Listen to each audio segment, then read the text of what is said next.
Will the young and the young at heart please come up? I'm going to tell you a story from the Bible.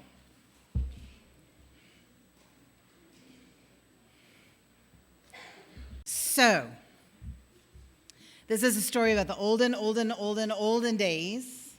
Again, from a book called the Bible, a book inside the Bible called the Book of Judges. One of the judges was named Samson. Can you say Samson? Awesome. Samson was like a superhero. Yes. He was a superhero because when he was born, he was strong. And he got more and more strong as he got older. Everybody make their strong motions. Rah, rah. Awesome. Good guns. So he was amazingly strong.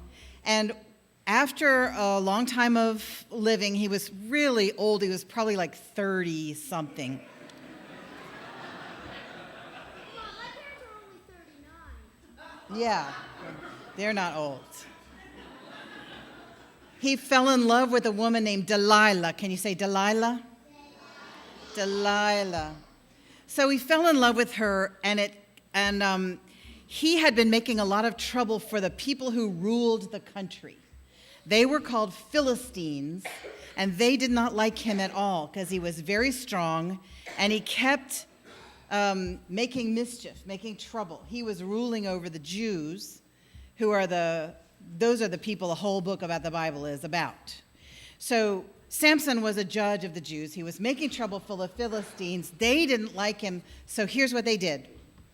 They went to Delilah and they said, we're going to pay you a lot of money if you can find out the secret of how he gets so strong. Can you find out the secret of his strength? And she was like, how much money are we talking about? And they said $5 million.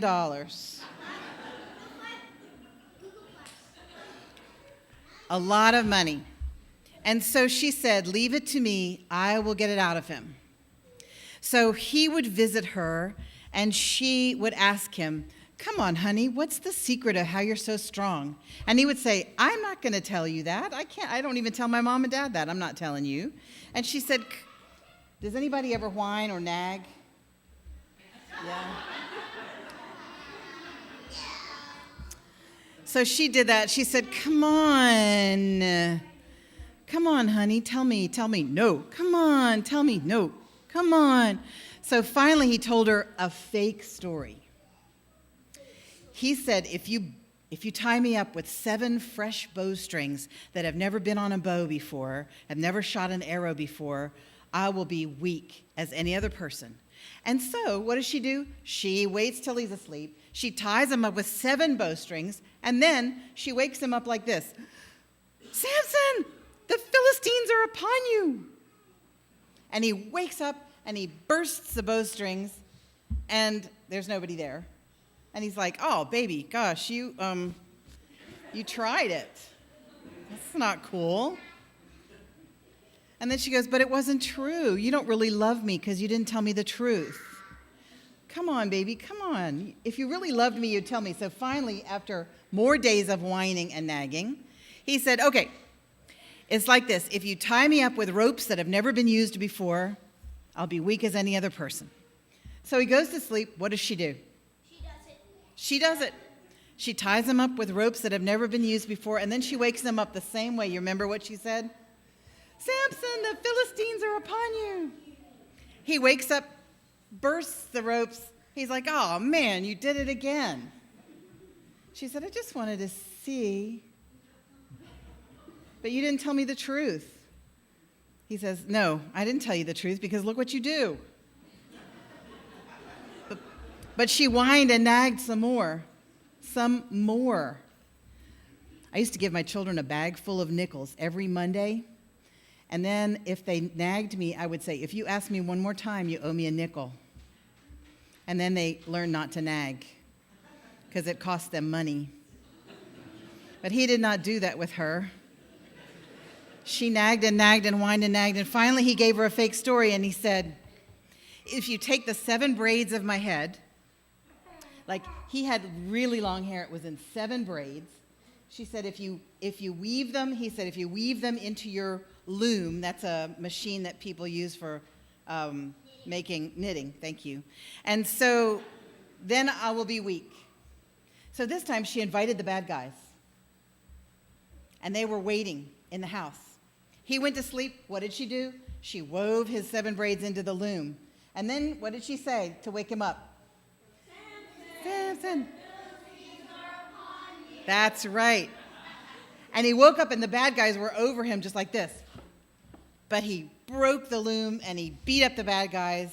And then he was like, Delilah, Delilah, Delilah. This is why I can't tell you anything. And what did she do? She nagged some more. She nagged him so long till he finally told her the real story. He said, if anybody cuts my hair, I won't have any strength left. That's the real story. I hope you're happy. And so he went to sleep, and she shaved his whole head. And then the bad guys were in the next room, and she woke him up yelling,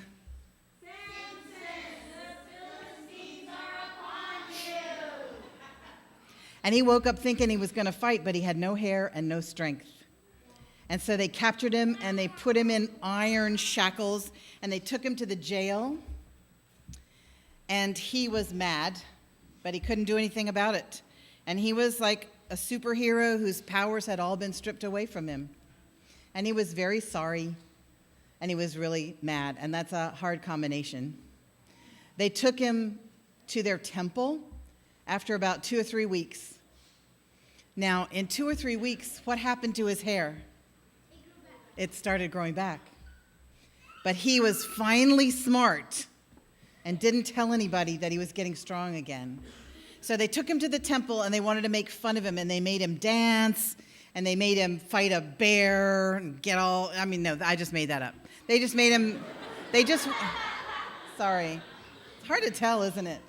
And they made fun of him for hours. And finally he said there was this little boy who was leading him around because they had hurt him so badly that he couldn't see. And so he said, just put my hand on the side of this temple pillar, and I'll put my hand on this other side, and then I'll just rest for a while.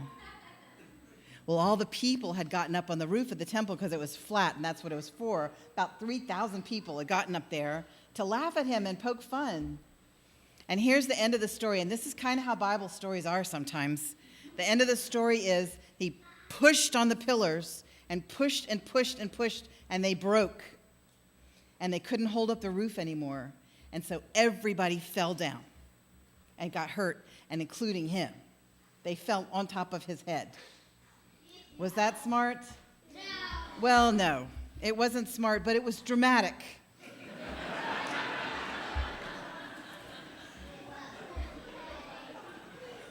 And that is a story to teach you. I can't figure out any other thing it's supposed to teach you except don't trust somebody who keeps betraying you. Know what I mean? You know what betraying means? It means good. All right. Yeah, that's bad. Being betrayed by a friend is bad. So have a good time in your class and don't betray anybody. So now for the rest of the story. You heard the basics of the Samson and Delilah story, but here's the backstory. First of all, who were the Philistines? They were a sea-going people, probably from Greece originally through Crete. They sailed around the Aegean. They were kind of piratey, and they always fought with the Jews, the Israelites. People call them Judeans, Jews, Israelites, because Judah was the southern section of the country where the Jews lived, and Israel was the northern section. So you have Judah, or Judea, and then Israel. And then you have the Jews, who are the people in that the whole Hebrew scriptures are about. So their enemies had been the Canaanites and the Philistines. Sort of a Greek people, and the Canaanites were more a desert people, more nomadic. the book of Judges, I'm not making up anything in this story. Some people in the first service thought I had made up parts of this story because it's just stuff you didn't really hear in Sunday school if you went to Sunday school. But here's the whole story. When Samson's mother was old, she thought she was never going to have any children. An angel appeared to her and said, "You're going to have a son." This is a motif that repeats throughout the Hebrew scriptures, Christian scriptures, and Buddhist scriptures too, other scriptures as well, Hindu scriptures. So you're going to have a son, and you can't drink any wine or strong drink during your pregnancy with him because he's a special kid. And so he, when he's born, is not ever going to be able to drink any wine or strong drink his whole life, and his hair must never be cut, and he must never have any contact with unclean dead things of any kind. And those are his vows. He's going to be what we call a Nazirite, and so and he will be a judge of Israel. So he was born, he grew up, he followed the rules. He was an extraordinarily strong man. So when he was a young man, he fell in love with a Philistine girl. Now, they were the rulers at the time, the Philistines, and they had 5 city-states, one of which was Gaza, the city of Gaza, which is still there, still has the same name. So there were 5 kings of the Philistines, and they were running everything at that point. So the Jews were subjugated. So his parents, Samson's parents, like most parents, were saying, "Honey, couldn't you find a nice girl in our own tribe? Can't you find a nice Jewish girl? And why do you have to fall in love with a Philistine? That is not cool." And he said, "I've given my heart already. Won't hear anything else. Go make the negotiations." And they said, "Oh, okay." So they went, all 3 of them, down to negotiate for this marriage. On the way, Samson was attacked by a lion. The Bible dictionaries and the Bible encyclopedias say that there were lions there until the Crusades, and all the people there in the Crusades kind of wiped the lions out. But there were lions before that, and one of them attacked Samson, and he just tore it apart with his bare hands because he was really strong, and tossed it to the side of the road. About a couple weeks later, when they went back down there for the wedding, he went to look at the carcass just to see, here's the lion I killed. And some bees had made a hive in the carcass of the lion, and they had made honey. And so he scooped out some of the honey and ate some and gave some to his parents without telling them where it had come from, because that's gross. And unclean. He was not allowed to have any contact with any corpses or carcasses. So he had broken his vows right there on the way to his wedding. The wedding was a 7-day feast. The people in that Philistine town loaned him 30 guys to be his groomsmen because he hadn't brought friends with him. So there were these 30 guys who were celebrating with him. And he said, "I've got a riddle for you, and I'll make you a bet. If you can guess the riddle, I will give you all together 30 linen garments. But if you don't guess the riddle, you give me 30 linen garments," which kind of means if you don't guess the riddle, you take off your clothes and give them to me. Because there wasn't like a garment store that they could buy garments in. "Here's the riddle," he told them. "Out of the eater comes something to eat. Out of the strong comes something sweet." They couldn't guess right away. And so, being efficient riddle guessers, they just said to the wife, "You find out the answer to that riddle so we don't have to give him our clothes. And if you don't, we're going to kill you and your family." So she, motivated by this threat, started nagging and whining. Now, if you were an English major, you would say this is foreshadowing for later. But she nagged him for the whole 7 days of the feast until finally he just said, "Okay."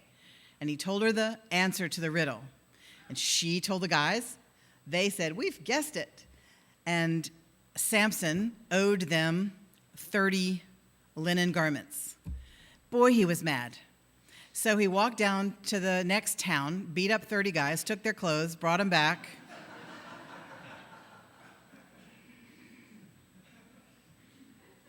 These are not the biblical family values you hear about. Brought them back, gave the guys their clothes, and left in a huff. Now, everybody was upset because the bridegroom was so mad and he had left when he's really kind of supposed to stay there to be married to that girl. Although some scholars say in the biblical commentaries that there was a kind of marriage in that culture where the bride stayed with her family and the groom just visited. And so maybe it was that kind of marriage. But he left and he was so angry, and the dad figured that he wasn't coming back. And so he gave his daughter to one of the 30 companions in marriage. So for the rest of her life, she got to be married to one of the guys that had threatened to kill her and her family. Samson was angry, and so what he did, it says, was he caught 300 foxes and tied them tail to tail with burning torches between and set them loose in the fields to burn all the fields. Now, anybody who knows about foxes knows they're kind of solitary usually, and catching 300 of them would be quite a feat, but if you're going to quibble with a detail like that in a story like this,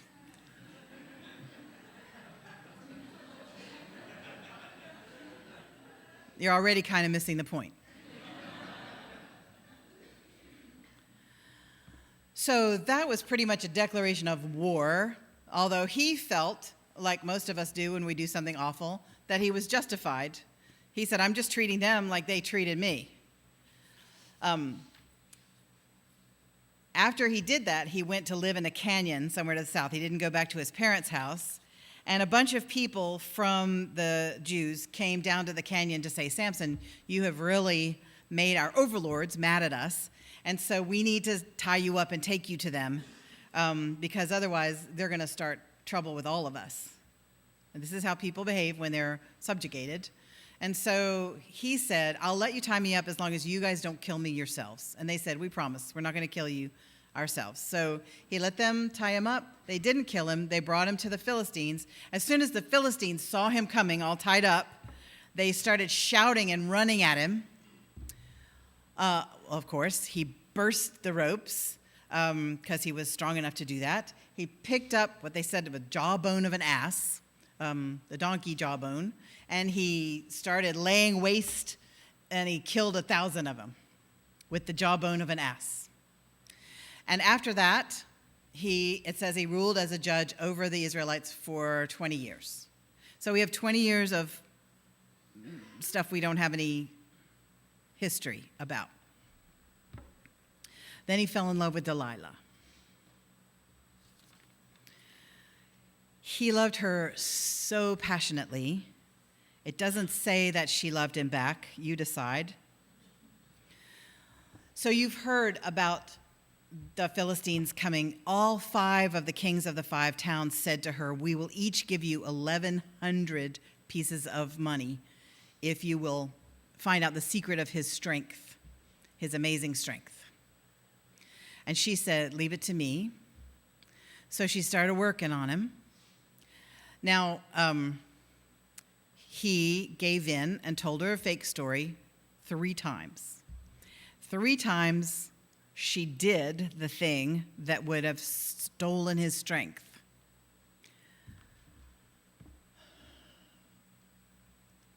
I think that many among us have been in relationships where we were that stupid.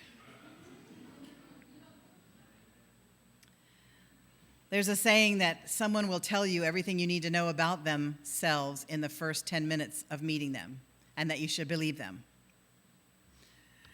But he kept making excuses for her, I guess. I don't know. That's not in the story. All that's in the story was him coming back like a lovesick judge of the country and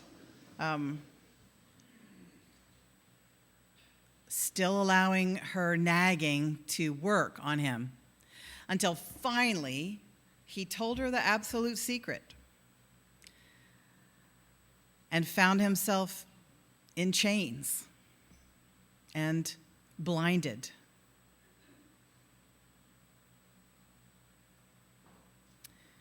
They made him grind grain, and they made him walk around in a circle like an ox with a grindstone in the jail, because that was pretty much a humiliating job.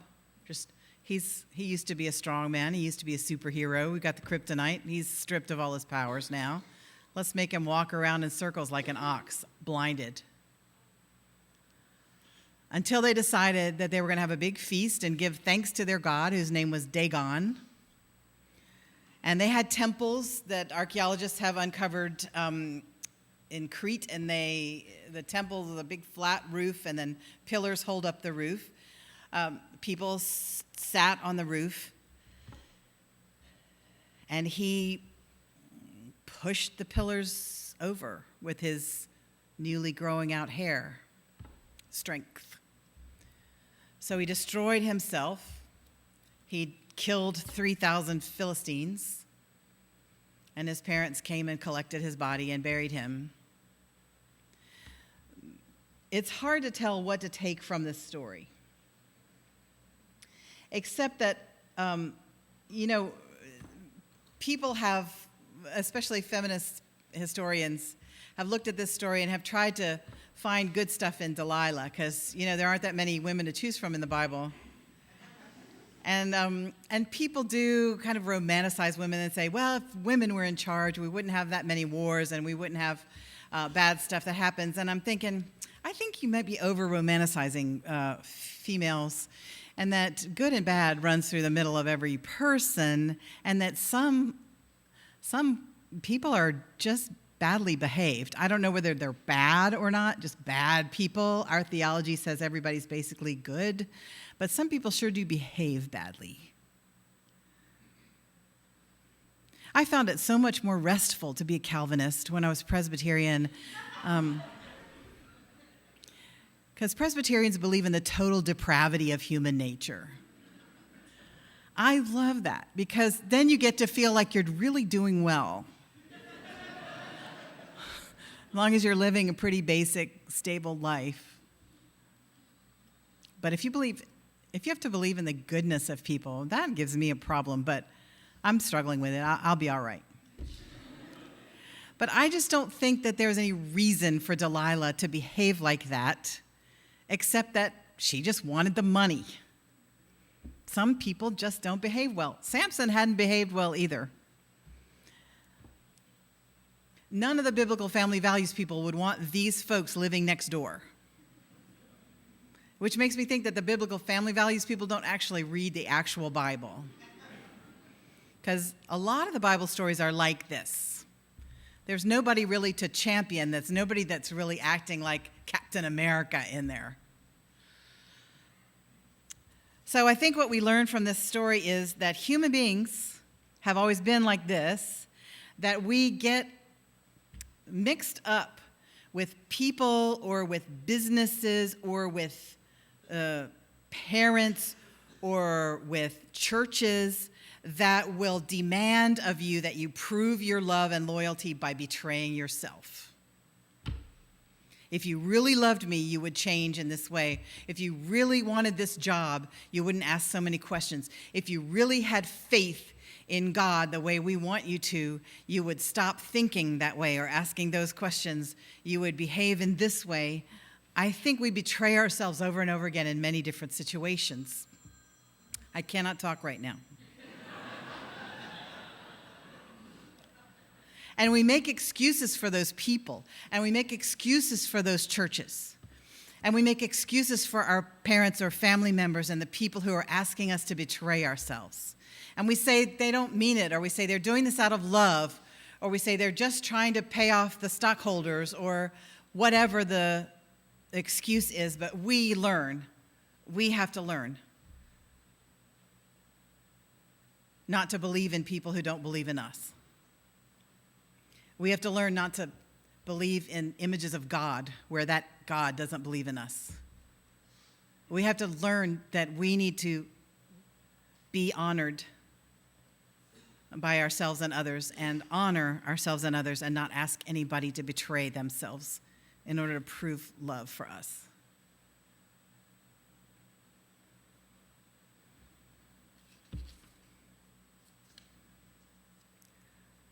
And that's all I can get from that. I worked really hard.